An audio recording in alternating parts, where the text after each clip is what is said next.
দাঁড়ান দাঁড়ান দাঁড়ান দাঁড়ান দাঁড়ান দাঁড়ান দাঁড়ান কেলো কোথায় যাচ্ছেন আপনি, কোথায় যাচ্ছেন? আমি আপনার গাছ কাটতে হ্যাঁ, গাছ কি করবেন? গাছ আমি কলা গাছ দিয়ে খাট বানাবো। খাট? হ্যাঁ হ্যাঁ কলা গাছের খাট হয়? কলা গাছের জবর নরম খাট হয়, মিস্ত্রির কষ্ট কম হবে, আমারও খরচ কম হবে। কলা গাছ আমরা খাট বানাবো। শুনেছি শাগুন বাগানের খাট হয়। আরে সবাই তো শক্ত ভালো। শাগুন বাগান করে, কলা গাছ মান গাছ এত খাট কি কেউ করে না? আমি করে দেখাবো। শোন দাঁড়ান দাঁড়ান দাঁড়ান, একটু কথা বলেন, কথা বলেন। কথাও সময় নাই, বাড়িতে মিস্ত্রি আছে, মিস্ত্রি এসছে, এখন 500 টাকা খরচ মিস্ত্রি, বুঝলেন? সরেন, কলা গাছ চলে এসছে, 1 মিনিট রাস্তা।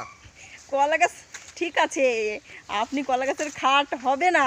কলা গাছ খাট হবে, আপনার তুষুকটা লাগবে না, আমার নরম বিছানা শুভ, একটা বিছানা সাথে পাতলা আগে বেরিয়ে শুভ। সরেন। 1 মিনিট কথা বলা যাবে না? কথা বলার সময় কম, বাড়িতে মিস্ত্রি আছে, একটা মিস্ত্রি 500 টাকা গিয়ে বুঝলেন? 3 মিস্ত্রি এসে 15 টাকা লাগবে, বুঝলেন? আচ্ছা, কলা গাছ খাট বানাবো, আমি নতুন খাট বানিয়ে দেখাবো। বন্ধুরা, আপনারা কি বলছেন? হবে না? যদি হবে তাহলে লাইক কমেন্ট শেয়ার করবেন।